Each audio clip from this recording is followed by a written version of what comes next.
Hi there. Today we're going to continue with chapter 1 and we're going to work on how to draw Lewis structures. So what I've put together here are kind of the steps for drawing Lewis structures. So we'll take a look at these. This is in section 1.3 of the David Klein book.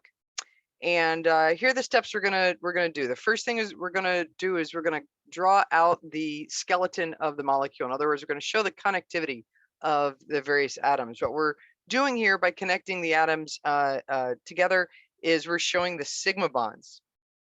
We're showing the sigma bonds. Okay. Then we're going to count up the total number of valence electrons that we expect based on the molecular formula. Remember, the valence electrons is the same as the group number when we look at the periodic table, the group number. And then we're going to subtract from that total the charge, if there is any. A lot of times most of the time we're going to be drawing a Lewis structure of a neutral compound.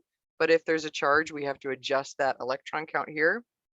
And then we're going to fill in our electrons. Our goal is to fill octets. That is the magic ingredients when we're looking at stable molecules is to get everyone to have a filled octet if possible. And that we have a big rule here is that our goal is to have exactly 8 electrons around each atom if we can, but we want to make sure that we never exceed that octet, never more than 8 electrons on carbon or nitrogen or oxygen or fluorine. We don't see that too often, but carbon, nitrogen, oxygen, fluorine, looking at our periodic table, those the outermost shell is just the second shell, and that has just the s and the p orbitals. It can't accommodate more than 8 electrons. There's no way to fit more than 8 electrons. So if we ever find, for example, a carbon with 5 bonds, we know that's impossible. We know that's wrong, and we know we have the wrong answer. Okay, so we have to be careful when we're adding our electrons that we don't add too many to a given atom. Okay, and then at the very end, we're going to determine our formal charges if there are any. If we have any charges, pluses and minuses, how do we locate them? Okay, so those are the rules that we'll find in section 1.3. So let's work through a couple examples to apply those.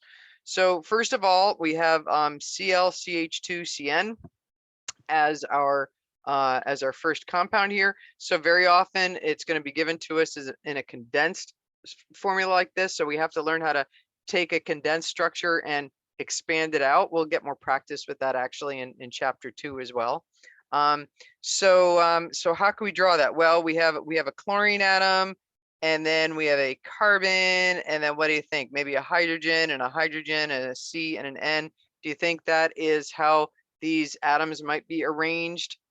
That doesn't look quite right, does it? What do we know about hydrogen atoms? Hydrogen has only 1 bond. Let me write that out. 1 bond. Exactly 1 bond. As soon as you put 1 bond to a hydrogen atom, it has a filled octet. It has a filled valence shell with those 2 electrons, just like helium. And so we're good. So we can't have a hydrogen with 2 bonds to it like that. So what does the skeleton of this really look like? Well, this chlorine is bonded to the carbon, and then both of these hydrogen atoms are attached to the carbon. Okay, and actually by convention, that's how we draw condensed formulas. Usually immediately right after the carbon, we list all the hydrogen atoms that are attached to it. So it looks like this. There's a hydrogen and then another hydrogen attached to that central carbon. And then that is attached to the next carbon over. And then we also have a nitrogen. Okay, so this is what the skeleton must look like when we expand this condensed formula. All right, so that's step 1. Every time we've connected these 2 atoms, remember that represents a 2 electrons, and that's described as a sigma bond. So we've made all our sigma bonds. Now we're going to count up the total number of electrons to make sure that we know how many electrons are going to be in the molecule when we're done. So we have a chlorine atom, we have a carbon atom, we have let's just list our elements first. Sorry, chlorine and carbon, and hydrogen and nitrogen, and hydrogen. We can list them out or whatever order you want. So how do we figure out how many electrons each of them brings with them? We're looking at our valence electrons. So we look at the group number. Chlorine, the halogens are group 7. So this has 7 atoms. I'm sorry, 7 electrons. 7 electrons. Carbon brings in 4 electrons times 2. We have 2 carbons, so there's going to be 8 coming from the 2 carbon atoms. Nitrogen brings 5 electrons, and hydrogen brings 1 electron, but we have 2 of those. Okay, so we have 2 coming from there. So we're going to add all these up, and we get 22 total electrons. So when we're done, our Lewis structure should have 22 electrons visible.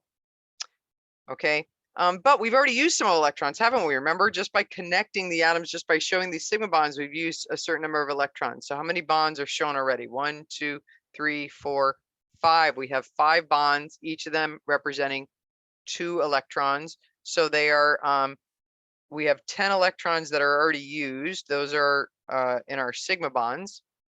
And that means we have 12 electrons left. So we now have to come back to this structure and add in 12 more electrons with the goal of filling octets as much as we can. Okay, how can we add in extra electrons? We've already shown all the sigma bonds that are available, but what we have left is we can add pi bonds and lone pairs. Those are all the electrons we're going to find in a Lewis structure. They're either non-bonded, meaning it's a lone pair of electrons, or they're in a pi bond or a sigma bond. So we could start with the chlorine over here. We could start with chlorine and say, okay, that only has 2 electrons so far. It has 2 electrons. It wants 8, so we need 6 more. So we could just add in 3 lone pairs around that chlorine, and then that would now give it a filled octet. So that's cool. All right, and then we can count now this carbon. As soon as a carbon has 4 bonds, you're good. You know, it has its 8 electrons. It has a filled octet. And remember this hydrogen, as soon as you attach it, it's good. There's nothing else we need to do with that. It's also got a filled valence shell. Okay, but this carbon has only 4 electrons, so it needs more. So you might want to say, okay, well, we can add those as lone pairs. But then when you come to nitrogen, nitrogen needs 6 additional electrons, but we don't have 6 electrons to give. We've already used 2, 4, 6, 8, 10. We only have 2 more here. So you can't just go around and add lone pairs to everyone who's missing an octet. That strategy doesn't work. We don't have an unlimited electron supply in lone pairs. Okay, so how can we arrange this differently then to give everyone a filled octet, but use only the electrons that are shown? Well, what we could do is we can take these lone pairs, and instead of having them sit on just on carbon, what can we do with them? We can move them to be pi bonds instead. So if I share them between the carbon and the nitrogen, if I make that a triple bond, now those electrons get to be counted by the carbon and the nitrogen. Both atoms get to count those. So the nitrogen now has a total of 8, 3 bonds and a lone pair, and the carbon has a total of 8 with 4 bonds. Does that make sense? So now we have filled the octets, and that is the Lewis structure for this molecule. Okay, questions about, sorry, I'm so used to lecturing in front of a live audience. Okay, if you have any questions, we'll work on additional Lewis structure problems in our flipped classroom in our problem solving session. Okay, now let's look at an example that has a charge associated with it. So this molecule is an ion, and so we have to make sure that when we're done, we have actually a positive charge somewhere in our structure. So let's see how to do that. First of all, step 1 is draw out the connectivity. Draw out the connectivity. How are these atoms attached to each other? We have a CO bond, and then we have 3 hydrogens on the carbon and 2 hydrogens on the oxygen. Now, it doesn't matter where you draw them. The Lewis structure isn't, we don't care about shape right now or geometry. So if you draw both hydrogens pointing, one up and one down, or both to the side, it doesn't matter. Okay, we're just showing that they're both attached to the oxygen atom. All right, how many electrons are we expecting here? We have carbon and oxygen and hydrogen. So you could try this math on your own for a little practice. if you want to pause the video. But carbon brings 4 electrons. Oxygen brings 6 electrons. Remember, you can always refer to the periodic table, see that it's in group 6. And then hydrogen brings 1, but we have 5 total. So this is going to give us 15 valence electrons. Okay, but in this case, we don't have a neutral molecule where those 15 valence electrons are still there. We have a charge. We have a charge. So what do we do with the charge? We come back up to our rule here, and it says that if there's a charge, we're going to subtract that from the number of valence electrons. So we're going to subtract our +1 charge, our +1 charge. So this is because it has a plus charge. Instead of 15 valence electrons, we really have 14 electrons total that we're going to locate in our final Lewis structure. Okay, now subtracting the charge. Does that make sense? What does a positive charge mean? What does a positive charge mean? It means you have one missing electron. One missing electron. That's what gives you a positive charge, is when you take a negatively charged electron away. So it should make sense that we're reducing the number here. Instead of 15 for missing electron, really we have 14. So I want you to kind of think of that logic there. All right, so I have 14 that I need to add. How many have I used so far? Well, I've already used a lot of them because I have 1, 2, 3, 4, 5, 6 bonds shown. That is 12 electrons. Okay, so we actually only have 2 electrons left to place. And where do they go? Who does not have a filled octet? There's only one element here that doesn't have a stable configuration. It is the oxygen atom. It has only 3 bonds. So if we had a lone pair there, I now have a total of 8 electrons. It has a filled octet. All right, very good. Now, the last step we have to do is going to be important in this case because we do have a formal charge. We have a positive charge we need to locate. So that's our last thing that we're going to figure out, is where does that positive charge belong in our Lewis structure. Now, I realize that in general chemistry, very often you did something like this. You just said, you put the whole thing in brackets and you said, okay, somewhere on this structure we have a positive charge. But for organic chemistry, we have a different convention. We want to be very precise. We want to know exactly which atom based on this Lewis structure bears the positive charge.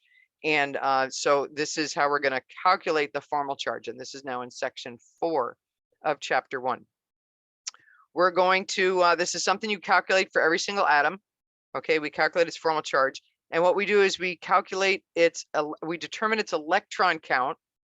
And the way we do that is we add up any non-bonded electrons, we add up all the lone pairs, and then we cut each bond in half, and we just count 1 electron for each atom.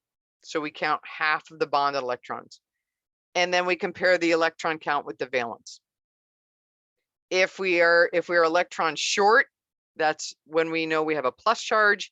And if we have an extra electron, that's when we have a negative charge.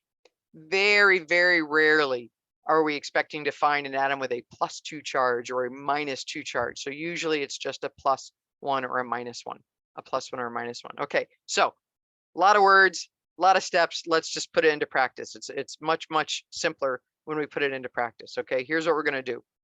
Okay, so for the formal charge, for checking the formal charge atom by atom, okay, for carbon, we take a look at carbon. Carbon has how many valence electrons? It brought in how many? It brought in 4 electrons. Carbon wants 4 electrons when it's done. And I want to say for its electron count.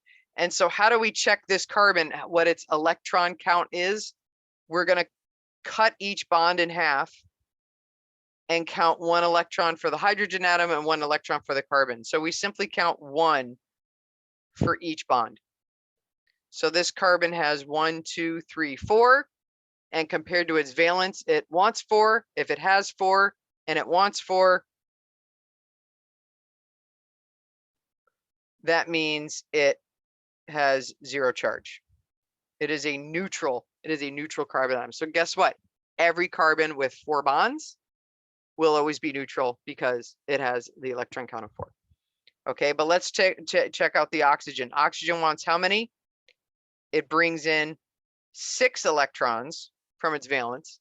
And now when we do the formal charge count here, what do we get? We get one electron from each bond, 1, 2, 3, 4, 5. This oxygen has 5 electrons for its electron count, but it wants 6. But it has 5. So if you're missing an electron, that means you have a plus charge. So that is where we put the positive charge, is on the oxygen. And notice I circled the charge. That's a habit we're going to get into, because so that it doesn't look like a stray mark on the page. All right, we're going to get lots and lots of practice of this. Lewis structures are going to be something that's a super important skill we're going to be doing throughout the entire year of organic chemistry. And so we'll get really good at it very quickly. But we need to go through the steps as we're working through it. All right, so with this, let's think about eventually we're going to be able to draw Lewis structures kind of from by inspection, and be able to determine formal charges by inspection as well. So let's look at some typical bonding patterns that we see for stable arrangements of elements we're gonna see in a lot of organic molecules. So for example, if you have a hydrogen atom, let's look at the hydrogens in these 2 examples we looked at. What does a hydrogen typically look like? It just has how many bonds, how many lone pairs. It's simply attached to another atom. As soon as you have one bond and that's it, you have a neutral hydrogen atom. Okay, so an example would be a hydrogen just attached to something, which means it has one bond and no lone pairs. Because when we do that, this hydrogen, remember we cut this bond in half, this hydrogen has an electron count of 1, which equals its valence. And if it equals its valence, that means it's a neutral atom. Okay, what does a carbon typically look like? We've seen a couple carbons. We've seen 3 carbons, right? 4 bonds, 4 bonds, 4 bonds. So it might be double bonds, triple bonds, single bonds, but a total of 4 bonds is what a typical carbon atom is going to look like. 4 bonds and no lone pairs. As soon as you see a carbon with 4 bonds, you know it's neutral because it will have an electron count of 4. You don't even have to do the math. Okay, and that's why we describe carbon atoms are described as being tetravalent, because they typically form 4 bonds. They have 4 other atoms attached to it. All right, how about nitrogen? We've seen just one nitrogen here. This nitrogen was neutral. And it's what a typical nitrogen might look like. How many bonds, how many lone pairs? How many bonds, how many lone pairs? It's going to have 3 bonds and 1 lone pair. So if you look at like ammonia, NH3, that structure, what electron count does that give you? 1, 2, 3, 4, 5. It gives me 5, which is exactly what nitrogen wants. 3 bonds and a lone pair. How about oxygen? We only saw a charged oxygen atom, but what would a neutral oxygen atom look like? Like if you drew out the structure of H2O, for example, of water, what would it look like? It would have 2 bonds and 2 lone pairs. That's a typical oxygen atom. 2 bonds, 2 lone pairs, because that would give us a total of 1, 2, 3, 4, 5, 6 for its electron count. And it would be neutral. So we describe oxygen atoms as divalent, nitrogen atoms as trivalent. All right, and finally, when we use the letter X in organic chemistry, it represents a halogen atom. So fluorine, chlorine, bromine, iodine, those group 7 atoms, those are known as the halogens, and they all kind of look the same when they're neutral. And we have an example here of a chlorine atom as to represent the class of halogens. How would you describe that? Bonds and lone pairs.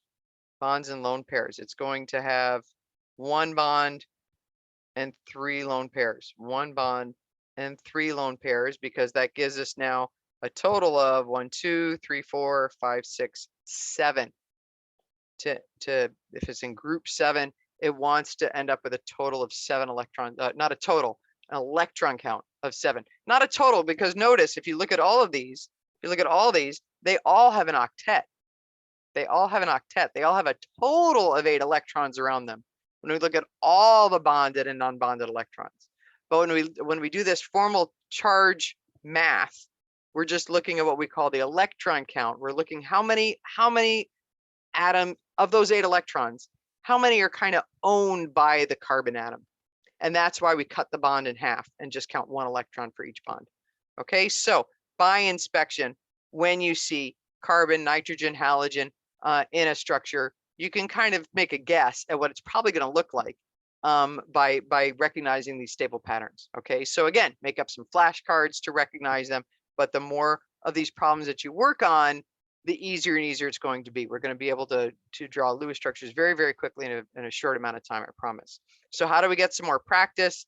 I bet we have some skill builders that will help us get practice drawing Lewis structures, and there they are. And there they are, skill builders 2 and 3. I think one of them works more with the Lewis dot, representing bonds as dots. We're not going to have any of that. We're not going to do any dots at all unless it's a lone pair. So so when you do skill builders 2 and 3, make sure when you draw the Lewis structure, you're drawing lines to represent those covalent bonds.